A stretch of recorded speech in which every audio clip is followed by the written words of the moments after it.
Hey now. Well, hello there. Hey now. Hey now. Fafafui. Are we going to get demonetized for that? Yeah, I know. If we say that shit, we're going to get in so much trouble. I think we're already in trouble at this point. Okay. You can't say "hey now" with bass in your voice, or yeah. Stern will come knocking. Yeah. But he's a nice guy now. He's all mellowed out. He wrote a new book, and he has daughters. It's like a gentrified Stern. He likes to interview people now and actually talk to them, not ask them about like their first time with their wife or their first time ever, or how it was to bang Sarah Jessica Parker, or the stuff that we all kind of wanted to know now doesn't get talked about. He actually likes to be interviewed now. Yeah, which is weird. I'm not a fan of it. I'm not a fan of gentrified Stern. I feel like you reached the pinnacle and now you're not entertaining to me. Because, I mean, really what was entertaining to me was him breaking the edge, or pushing the edge and sort of like, breaking the rules. Right. But now he's just showing himself to be like the nice guy he's always been. Yeah. But exactly. That's not entertaining. Nice Howard Stern, get out of here. Well, it's just like at the end of interviewing, a celebrity who's pretty hot, you should ask them if they want to sit on the Sybian, and then say, Jenny McCarthy did it, and then ask them if they want to sit in the tickle chair if they refuse the Sybian. I mean, these things are just customary ways of, keeping guests happy and stimulated throughout the interview. Right, and uncomfortable. Yeah. Like it's both. It's like happy and stimulated and uncomfortable. That was the magic that he would bring. Yeah. Right. Yeah.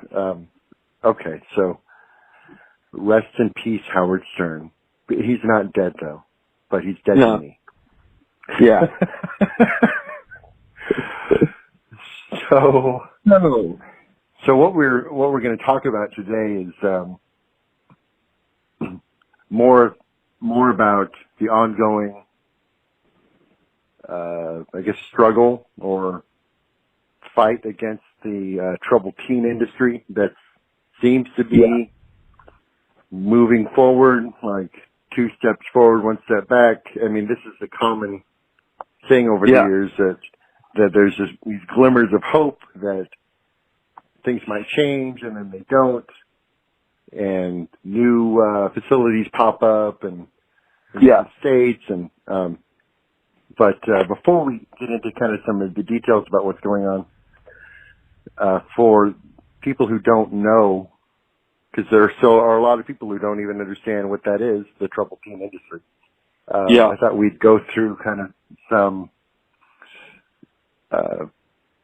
information about what it is. So I came across an article, partially written by a girl who is explaining what happened when she was 14 years old.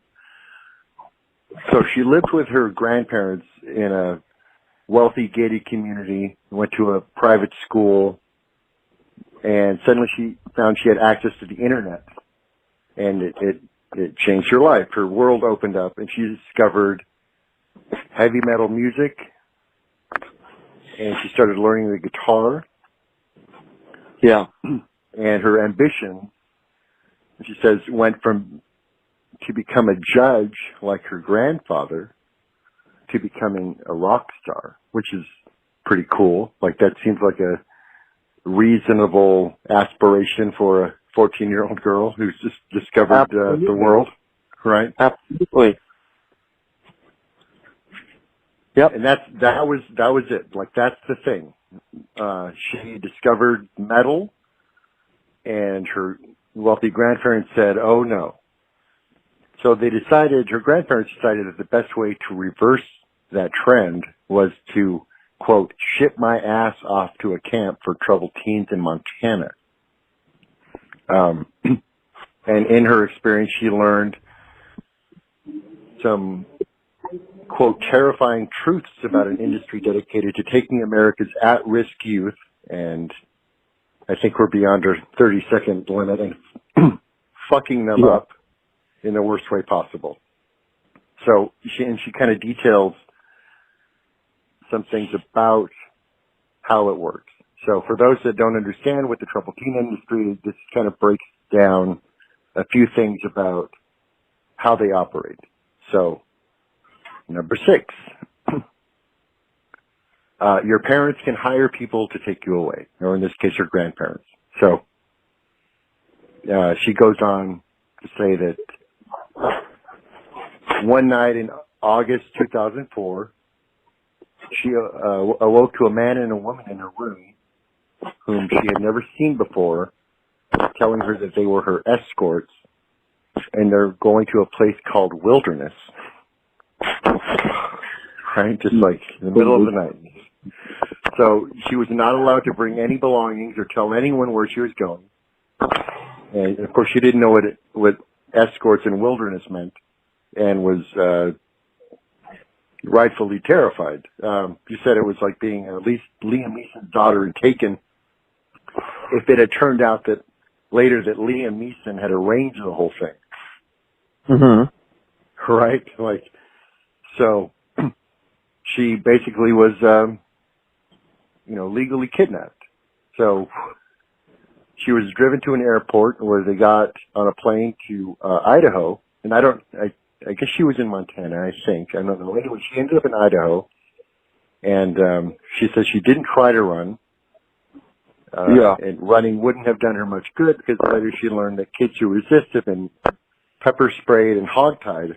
And as a reminder, these are supposed to be children who are suffering some kind of trouble. So right off the bat, it doesn't seem like something you should be doing to a kid who has issues, so to speak, right? Absolutely not. Yeah. Okay, so,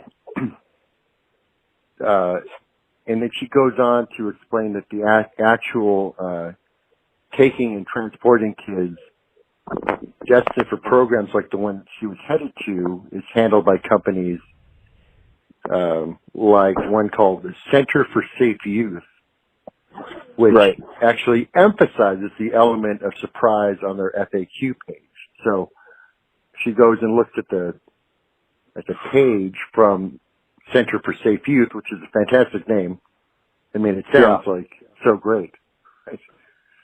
So the question is, should I tell my child in advance, even the night before? And their answer is no. Prior knowledge will only serve to increase the child's anxiety, heighten defenses, and force the child into a bad decision, such as running away.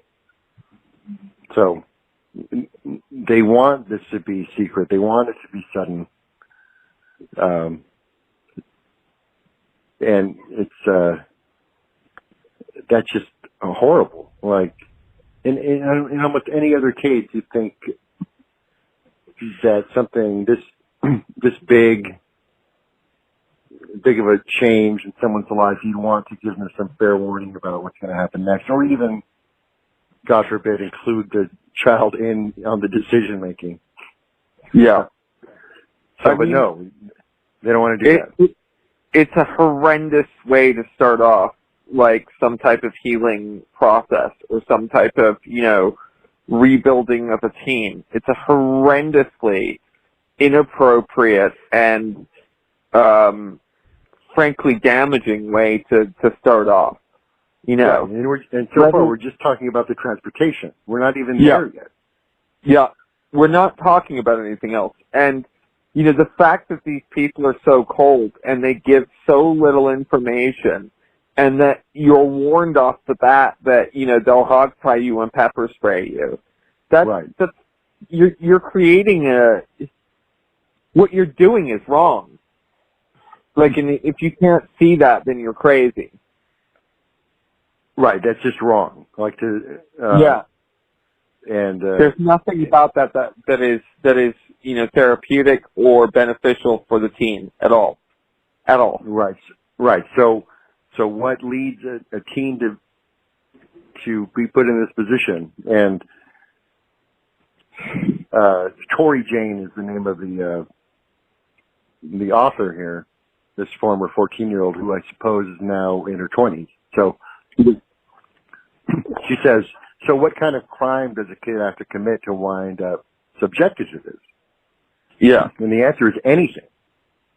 Kids can be sent away for drug use, depression, eating disorders, really any behavioral issue you can dream up. Some were sent away for bad grades, or for not following the family religion, or for being gay.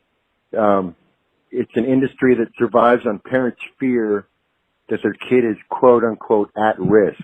So it's anything. In fact, there was a school in Georgia that I was looking at a few months ago, and their main criteria for wanting parents to send them there was boredom.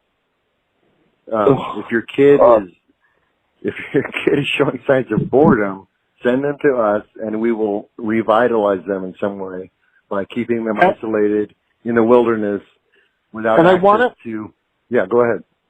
I want to just state that when I got a chance to ask others who were captive with me in Heritage and Devereaux why you were here, a good majority of them really didn't have an answer for it and didn't know.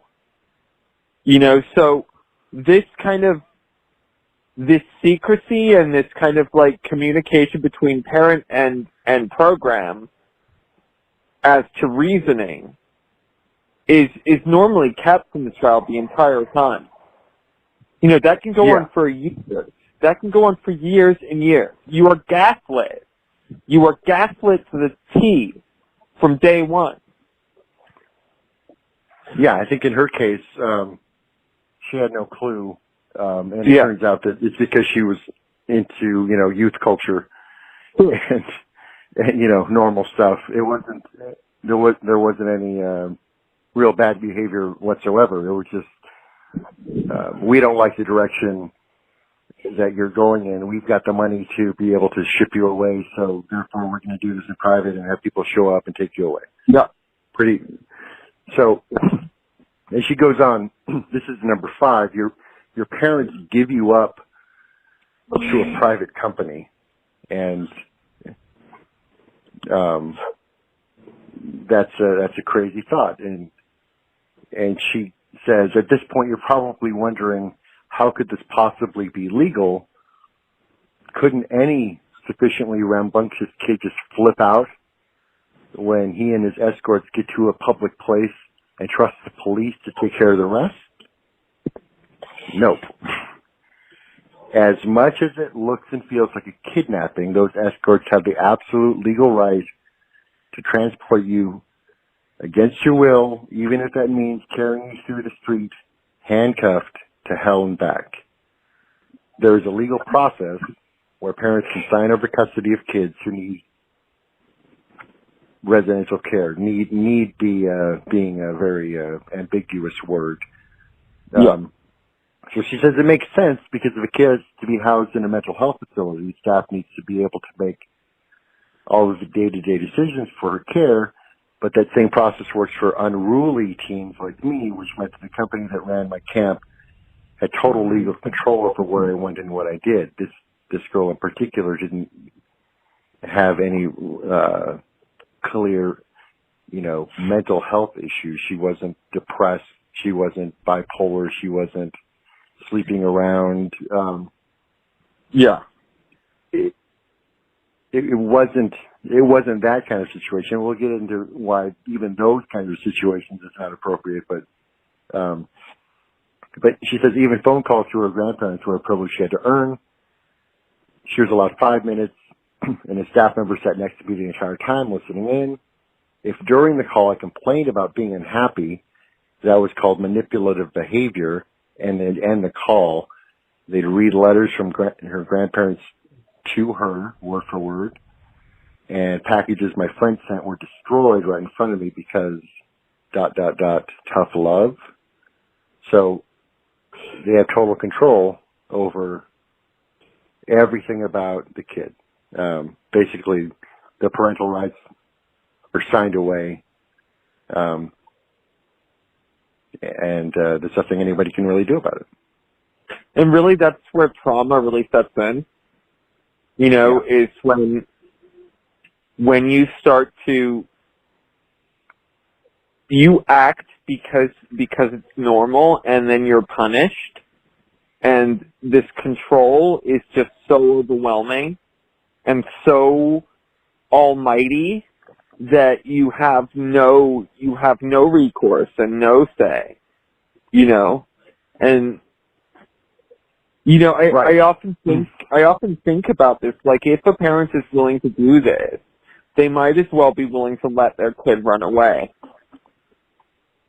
Because sure. Now, in some cases, I mean, this is one of those like tricky situations or questions because of the absolute control they have over the child's environment and the editing and proofreading and destruction of information and material sent back and forth. Is it possible that in some cases, at least, that the parents aren't getting the full story and are just unaware of what's really going on? Always. But that's from day one, from the first phone call where the salespeople are selling this to the parent. That is what's going on. Right. You know, they're being lied to. They're being given a fluffy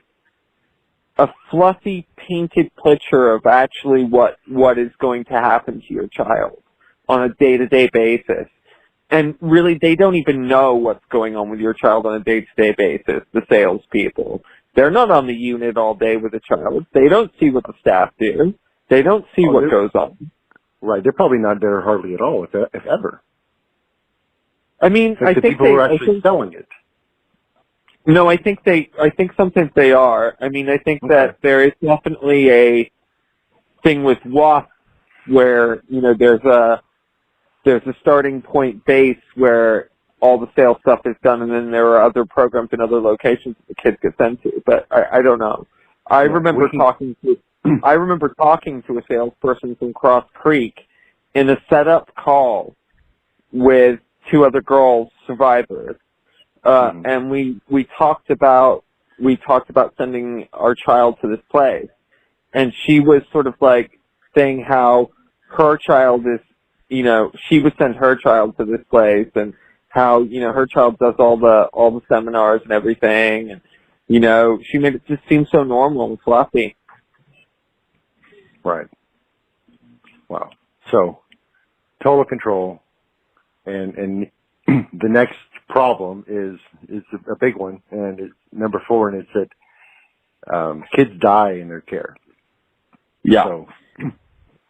So, Tori had been sent to a what they call a wilderness program. And they continue to be very popular, which attempts to solve behavioral problems via the time-honored educational tradition of hiking. It's just absurd to even read that. It didn't matter your age or gender or physical ability. We were all lumped in together. And she goes on to talk about what it was like. That summer the heat was sweltering and the packs were about a third of my 14-year-old body weight. So these are like, 30, 40 pound backpacks. This wasn't like a camp out where you'd hike 5 or 10 miles to a campground or canoe along a river for 2 or 3 days. We were out there for weeks, and the adults responsible for us weren't exactly competent woodsmen.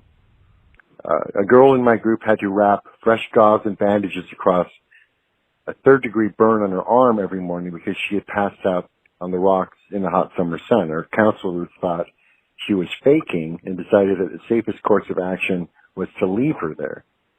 She was later rushed to the hospital and had to get skin grafts. Still, at least neither of us died, as happens with some regularity. because of untrained staff and lack of adequate nourishment, that being the leading cause of death. Go ahead. That's incredibly traumatic as well. I mean, I remember stuff like that. It's like, I'm pretty much legally blind without glasses, and my glasses got broken when I got attacked by a kid, and I didn't have glasses for 4 weeks, and it's because of the incompetence of sort of the medical staff and the staff to, like, communicate, okay, well, he's on unit all day, not able to see. Can we get something done? Can you please call to get an appointment? Like that, and me not being able to talk, and just not being able to say. And, like, the levels of fear when you're kind of in a situation where if you get hurt like that, you know that you're going to be called a fake and that now it's your fault, so you've got to take care of it. And, like, I mean, it's just so traumatic. It's awful. Right, so you think, like, okay, so if this had happened at, like, a Boy Scout camp, it would be all over the news. Like, if some kids were getting, like, third-degree burns out camping with the Boy Scouts, it would be ridiculous. In fact, there was a factory fire, a Girl Scout cookie factory fire in 2009 that got major headlines because it's a big deal, It's like, but that's not troubled teen. That's adventure fun camp. That's learning how to be a responsible kid.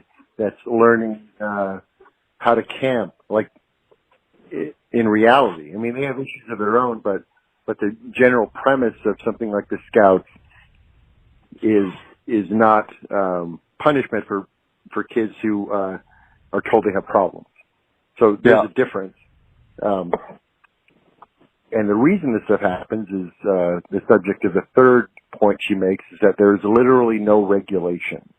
Right. And she goes on to say, if you spend time studying these programs, you'll notice they all tend to be located in states like Utah and Montana. And that's because those states don't have regulations for how these programs are required to treat their kids. Right. It's a multi-million-dollar industry with tens of thousands of American teens being herded through these programs like cattle. Montana is one of the last states in the country with actually zero oversight, and that may be changing, but we'll get to that in a bit. So they're called schools, and they run off private funding, and they don't accept government aid. Because that's the case, the government is not required to intervene. It also means that the government isn't allowed to, quote, give two shits that the people taking care of the children have police records or simply no credentials. And it's not cheap. It's very expensive. Teen treatment facilities are the flip side of the quote-unquote rich kid coin. It's nice that your parents can afford to pay for college, but they can also afford to pay $10,000 a month to mold their imperfect 14-year-old into the center daughter they've always wanted. And that's kind of what the sales pitch is that, look, you've got the money, we have the resources and skills to make your kid the kid that you always dreamed of. So this has been going on for a long time. There was a journalist named Maya Slavovitz. She published an expose called Help at Any Cost. That prompted a congressional inquiry in 2006.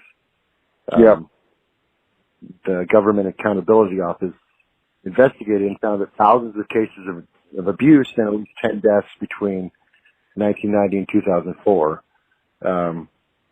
Congress did propose a bill to regulate but not ban these facilities, and that bill died in committee. They proposed it again, and over again through the years, this stuff is brought up, and then it dies in committee and doesn't get voted on. it's just not, there doesn't seem to be any momentum behind anyone really doing anything on a government level about this, even though they know about it. Yeah, well, we don't have lobbyists, man. You know? Right. When's the last time a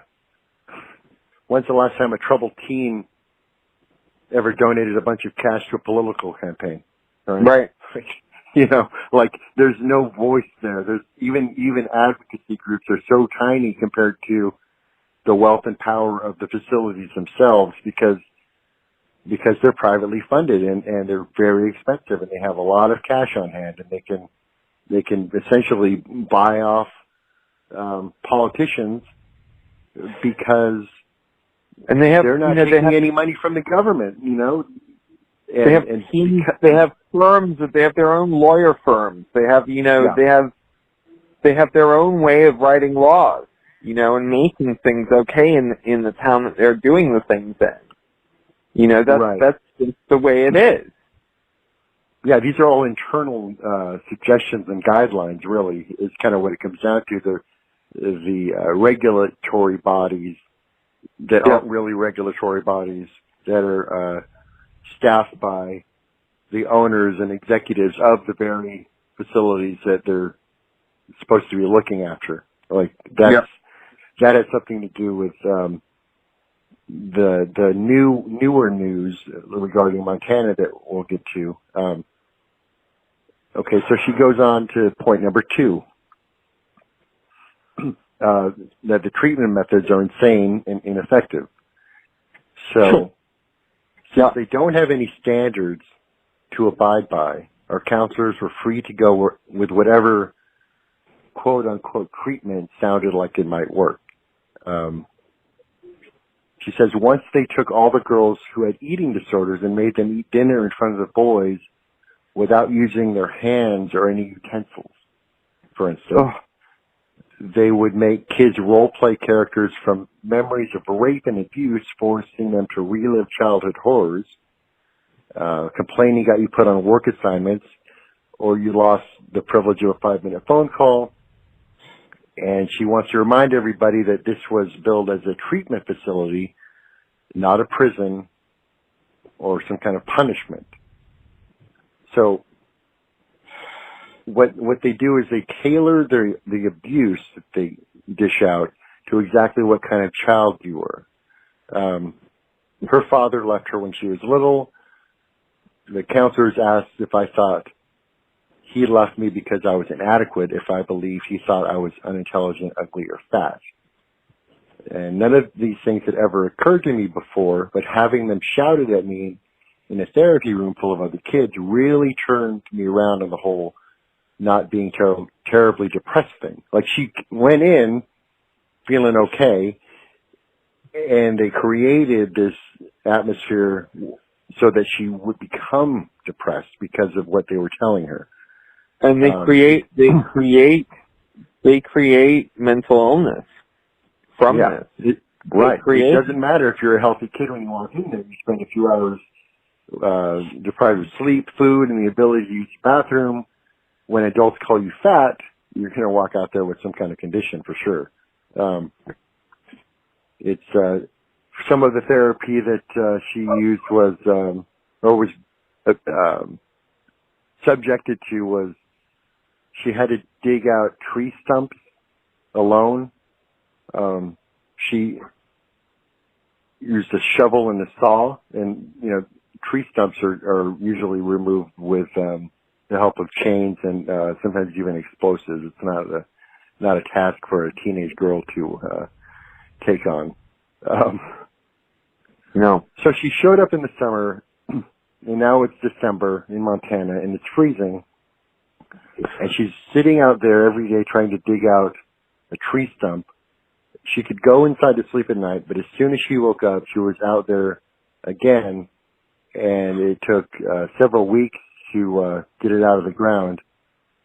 So she makes this point. Spending $700 a day so your child can dig tree stumps out of the ground seems absurd, but apparently nothing says therapy like giving a depressed child some sharp objects and training in their use.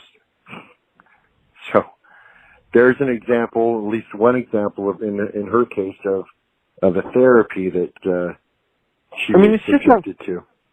It's just unbelievable. I mean, like, how the fuck, like, and I think about this too, like, in Heritage, like, the kids who were in isolation and who were in isolation longer than a month, and at one point there was a good group of us who were down there all together for longer than a month, how are they still getting funding for keeping kids in isolation? Like, what the fuck is going on? You know, and how can they get funding for making a young girl dig out a tree stump? It's incredible. It's preposterous. Well, I would imagine that either, in her case, the grandparents either didn't know or were convinced by the professionals there that was indeed a viable form of therapy. Like, either one is kind of your answer, or somewhere in the middle there. Or by that point in the winter, it doesn't matter. You know, the grandparents are now alone without any responsibility that they seem to have before, and they're happy as peaches there. So it doesn't matter, you know, to them that they're paying this money for their granddaughter to dig out a stump. You know? Right. So we get to the final point, which is probably the most devastating, and it's that the brainwashing stays with you forever. And she goes on to say, the bullshit stays with you even once you leave the camp. Whenever I felt depressed, my grandparents would genuinely ask if I wanted to go back to Montana. I'm sure in their head something that expensive couldn't have been a bad experience, no matter how desperately I tried to convince them otherwise. It's we've talked about this before, it's the sunk cost fallacy as applied to child abuse. Basically, you spend tens of thousands of dollars treating your child or apparently treating your child, so how could it all just be crazy bullshit? So they went the other way, and every time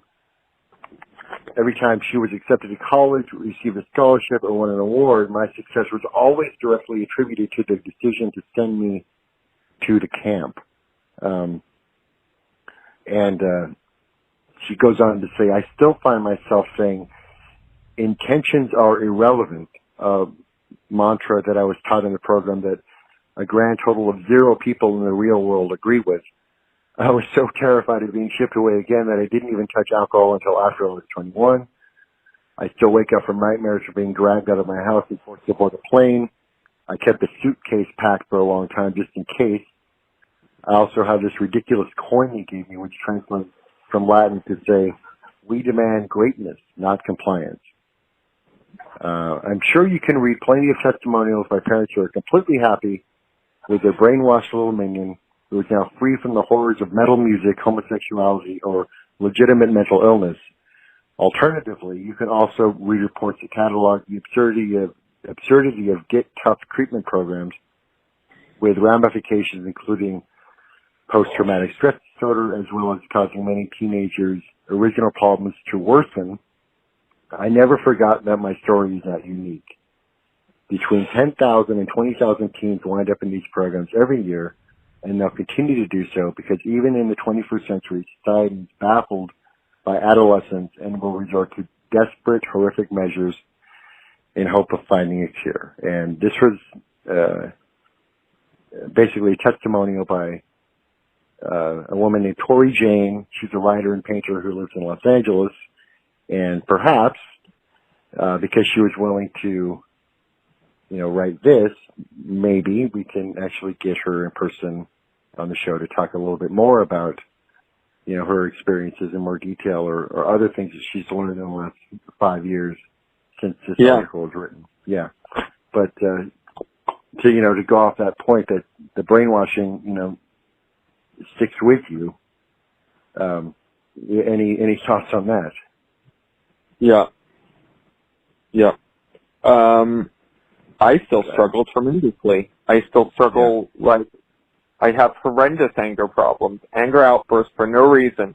And when I'm in it, I'm totally right, and I can't see the other side, and I can't step away. And that is 100% from attack therapy group. It's 100%. You know, right. I think that when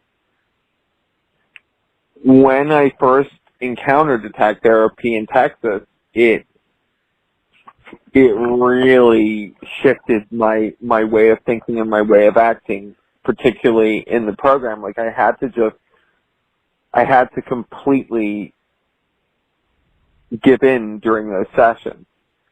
You know, and those sessions went on sometimes for 3 hours. We'd just be stuck in these chairs, just going at each other, getting through goals and going at each other. And like, you know, I don't know how to sort of, you know, deal with my PTSD, because it's a tremendously isolatory diagnosis as well. What I have is the troubled teen industry diagnosis. You know, I went through it. I went through it for 4 years. And prior to that, I had post-traumatic stress disorder, you know? Mm-hmm. And so it was just a coupling of like this, so much trauma in so little time, or so much time, you know, as an adolescent, just going through it. Right. It's not something that's easily reversed. I mean, it's such a intense and abusive situation that people tend not to be able to easily escape from what they've been through. It makes a lot of sense. And yeah. And, you know, because it's relatively private and mostly unknown by the general public, like still at this point, even most people really don't know what goes on, or they're not, they're just not in that economic bracket to even consider the idea of shipping their kid off, or, you know. Yeah. So it's not something that's generally known. The people that do find out about this stuff are just across the board kind of like horrified and confused that this kind of thing is allowed to go on. But there's always this kind of loss. People find themselves at a loss for what to do about it, and part of the reason is because this industry is self-regulated. It just, and in particular, we're talking about Montana. They have failed over and over and over again to beef up regulations of programs for so-called troubled teens over and over and over again. And Montana kind of parallels what's happening on a national level, that kind of people get concerned, Congress people get concerned, they find out what's going on, they write a bill and say this needs to change, and no one cares over and over and over again. In fact, the Stop Child Abuse in Residential Programs for Teens Act has been introduced in Congress every year since 2006 by one guy, a guy named George Miller from California, a representative from California, and then more recently by Adam Schiff of California, who reintroduced it in 2017 after the first guy retired. And it's never gotten farther than passage by the House in 2010, and then it died in committee in 2017. And so what this means is that there's a lack of federal oversight, and what that means is that there's no database of programs and no national tracking of abuse allegations and complaints. So every kid that dies, every abuse allegation that comes to light is handled very close to home, and even when people go to jail or you know, face like severe consequences for abusing children, it all happens on the local level. So that person just gets removed. You know, the obvious abuser and things just kind of continue as they were. And in fact, in a lot of cases, the facilities use this stuff as further advertisement that they're doing things right because that problem has been eliminated. So now we're even better than we were before because we don't have that bad person on our staff who slipped through the cracks somehow. Right. Right. So there are these official sounding organizations like the National Association of Therapeutic Schools and Programs, or NATSAP, and they absolutely have zero licensing powers. They're just dominated by people in the industry. It's kind of like fox guarding the hen house, basically. Yeah. And that's what's being pointed out as the reason to change laws. People are saying you need independent third-party regulation. My opinion is that these places should really just be shut down, and new models should be built that don't involve hardly any of the stuff that was documented by the girls' experience. Like, just like from the ground up, create real therapeutic environments for people. The teams of people who seem to be suffering from things that they can't overcome. But, it seems to require a whole wiping away of all of this stuff and reassessing whether these kinds of facilities are needed in the first place. Like, we know situations where people have avoided shipping the kids away, and things have turned out pretty well, Well, also, for there to be, an overhaul and from the ground up, rehaul of all of this, you need so much money to create individualized programs, with actual fucking, licensed people to do. I mean, what these troubled teen schools are selling is impossible for the price that the parents are paying. How about that? Right. And therefore, what happens is the kid is stuck with non-licensed staff for the majority of their time in program. And they barely ever see a licensed staff, or anyone. Right. They don't even have, but that again is part of the problem. They don't require to have any kind of certification or license to be there. They can just call themselves whatever they want. Yeah, but to have that kind of money, to have specialists come in and actually treat individualized, and have it done right, that's impossible. We don't have the money for that. No one does. Oh, no. You mean if it was something like it publicly funded? Yeah, but if it was advertised, man. If it was, right. If it was as advertised, and your kid actually got to go to this happy place where they had individualized programs, and they saw individualized, licensed trained staff all day, and they were being re-taught how to live, and given a chance again, or just given therapy and a therapeutic environment to live in, so they're not in an abusive situation where they're understood. Right. I mean, all of that would be way too expensive. Yeah. Right. Yeah. It would be far more. I guess. See, and that's what I don't understand. I mean, these places are incredibly expensive as it is. So yeah. Then you wonder, okay, where's all that money going to?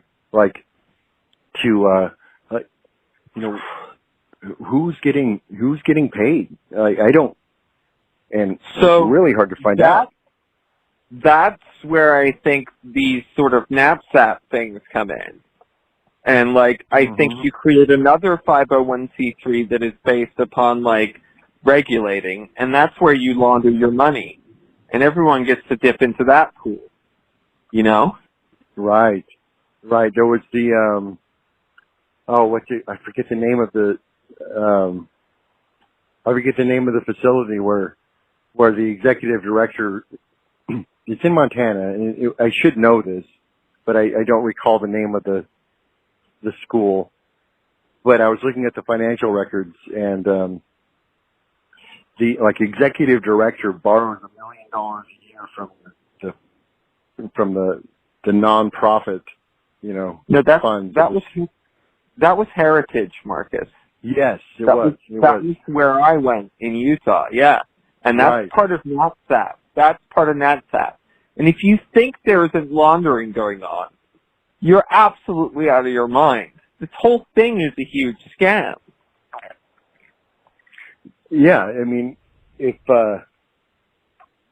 you don't care about children and you want to make a lot of money, open up a troubled teen facility. Go how for it. crazy is that? Because the kids are just seen as, I guess, big dollar signs. Yeah. Because, as we know, it doesn't take any real reason to have your child shipped away. Right. It doesn't have to be a legitimate reason. It doesn't have to be any reason. All that matters is that you can pay for it, and they will gladly come get your kid for you if you're willing to pay the bill. And I mean, I'm seeing that with what's going on with this WASP group as well, because this WASP group is there's a WASP group that's, it's called WASP Fighters, Media and Press. Now, and WASP they're, is called, hold on, let's pause for a moment. WASP stands for Worldwide Association of Specialty Schools. WWASP. Program. Specialty program, yeah. Right, sorry. So that would be WASP otherwise. So WASP, yes. So basically, it starts out with this kind of seminar brainwashing guy who was part of this other core group that used to sort of go into corporations and help adults who were working for corporations to be more compliant to the corporations through going through these seminars. He decides to start up this place. And I think instantly kids just started pouring in. I don't think it takes much when you start this up. But no, apparently there are a lot of parents who want to ship their kids off and who have the money to be able to afford it. Yeah, yeah. That's crazy. It's just baffling. The whole concept still, even though one of the things that this group is trying to find out is the connection to WASP and U.S. Youth Service Red River Academy, Bethel Academy, Bell Academy, Terra Bella, California, Woodland Hills Maternity Home, Utah, which I think is a teen maternity home. Okay. Reality Trek, Utah, Pineview Christian Academy, and Skyview Christian Academy. And the connections between Mel Wassam and Robert Litchfield and Mel Sembler all connect back to when Aspen Education Group purchased Sea-Doo Inc. Okay. It's when you start adding in the wilderness programs that it is complicated with SAW and Turnabout Ranch. Is this related to that chart you sent to me? Yeah. Yeah, where it kind of shows the connections between different organizations and different facilities, and it is definitely a big web of defense against any outside influence that might want to change. And there's I guess there's a reason why this legislation that keeps being proposed keeps failing. It's because somebody's getting their pockets lined with all of this money that parents are paying to have their kids therapized, that is really just abuse. And so I guess that answers the question, where is this money going? It's going to politicians who do not want this system to be changed because it's making them wealthy.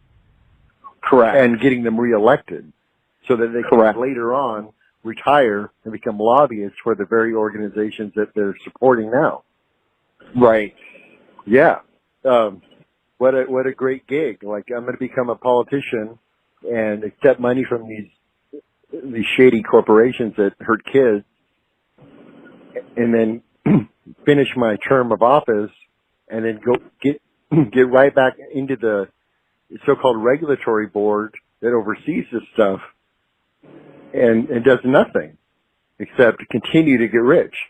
It's pretty clear, and hopefully it's a glimmer of hope, but hopefully, even though these things don't seem to be getting a lot of traction, the more people talk about it, the more awareness is spread, the more people will begin to take notice and even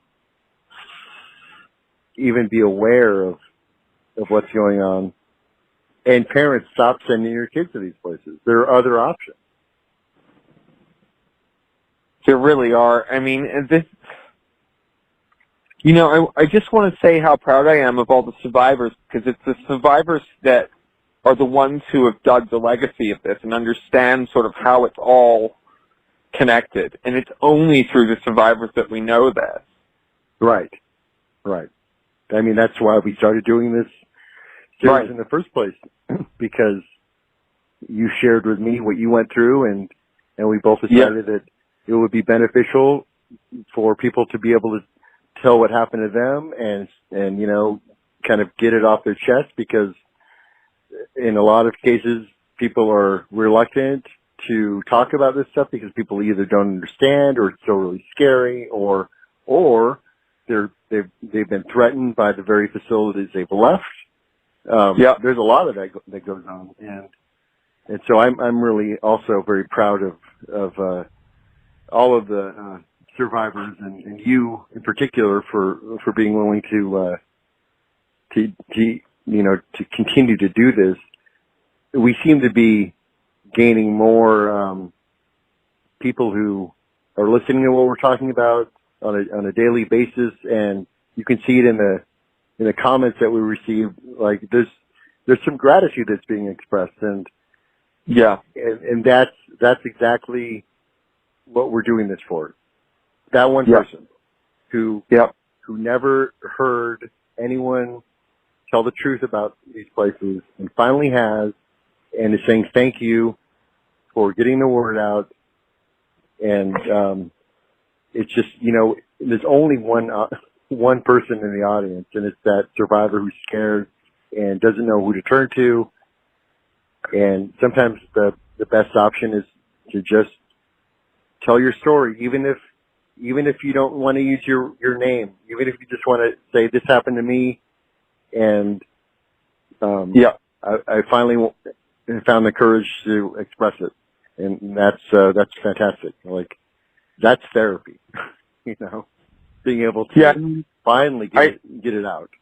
Yeah, I mean, I can't tell you how my life has changed, and the way I can talk about this is because I found groups of other survivors who were talking in a way that really made sense to me and was what I really wanted to say, Yeah.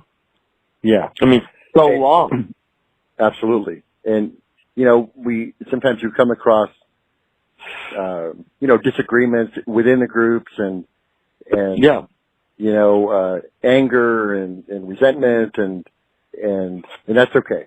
And, that's fine. Like, these people, because I've had my own experience, have been through a hell of a lot, and it's okay that we don't always get along. That's fine. Yeah.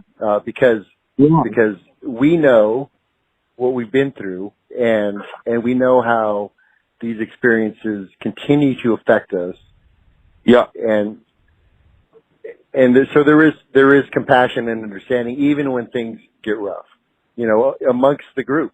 So I bear no ill will towards anybody who has ever had a disagreement with the way that we disclose this stuff or talk about it or bring stuff into the light. because there are, I guess the best way to put it, there are actually, double agents out there who Sure. are appearing to be the receptive, nice, cooperative friend. And sometimes what we find is that it's another sales tactic to say that yes, there's some bad actors, but it's not all bad. And still, my mission, I guess if there's a mission that I really have, it's to find a good one. And so far, we haven't done that. And, right. If there is a real therapeutic boarding school out there, contact us and let us know what you're doing differently, because you're getting a bad rap if you actually exist. Right. Right. Is there one?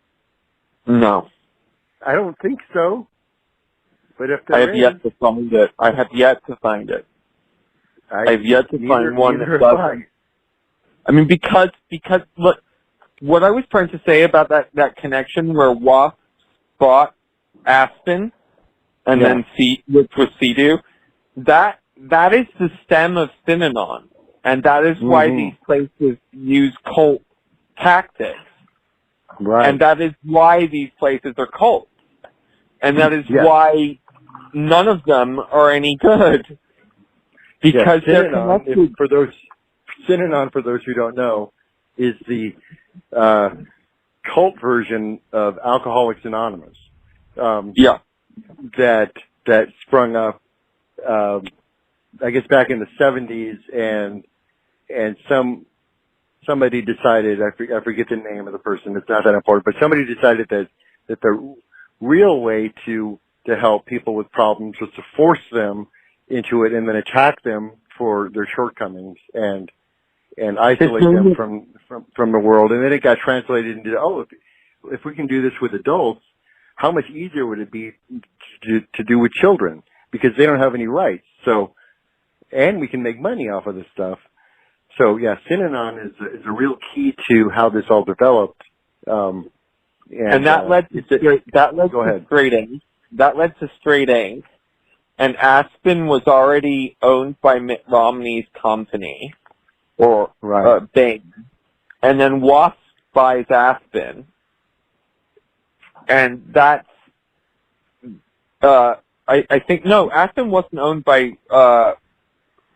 Bain at that point. Aspen was owned by Sembler and Dietrich, who were part of Synanon and, or Sembler and someone else, I can't remember his name.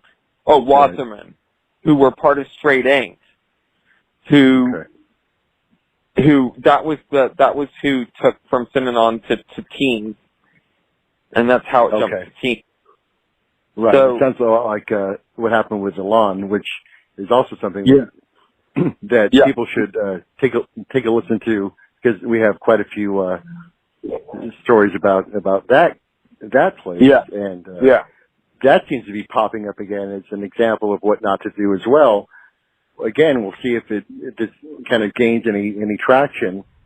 Elon has kind of come back into the public consciousness as the horrible place that it was, and I'm really glad that people are again talking about it, even though it closed down years ago. The influence of that place in particular is still widely felt around the country, around the world, in this so-called industry. A lot of the techniques that were kind of pioneered there are still being used, like the attack therapy stuff, isolation, being put out in the middle of nowhere so that escape is not really even viable, hiding people in the woods, so when people do run away, they get immediately caught, making people dress up in stupid outfits, wearing signs that say how stupid they are, dunce caps, humiliation therapy. Right. So yeah, I guess that's it. I think even though the Montana stuff is kind of sputtering a little bit at this point. At least there again is some attention being paid to the lack of regulation and the real abuses that are going on and the deaths that are going on with these children that are being legally kidnapped and imprisoned. Whew. Wow, it's always so emotional to talk about this stuff, even though it's awful. You never it's get awful. used to it. You know, you never No, really I know. get used to it because it brings up my shit, and I know, but it helps me because at least I can talk about it. You know, it did happen, and for so long I was told it didn't happen, and you know, the whole time I was in it, I didn't know why it was happening or the reasoning, you know, necessarily.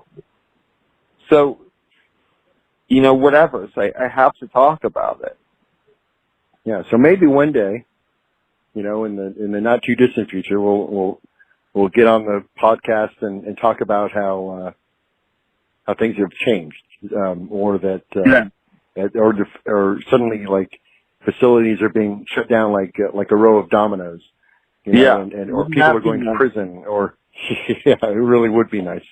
So we'll keep at it, and this is an invitation for anybody to you know, to reach out to us in the comment section and let us know if you have any input or want to talk about this stuff. And I guess we'll just leave it at that. Okay. All right. Well, thank you as always. It's thank you, Marcus. Yeah, we'll keep on trucking. Yep. All right. Take care. All right, bud. Bye.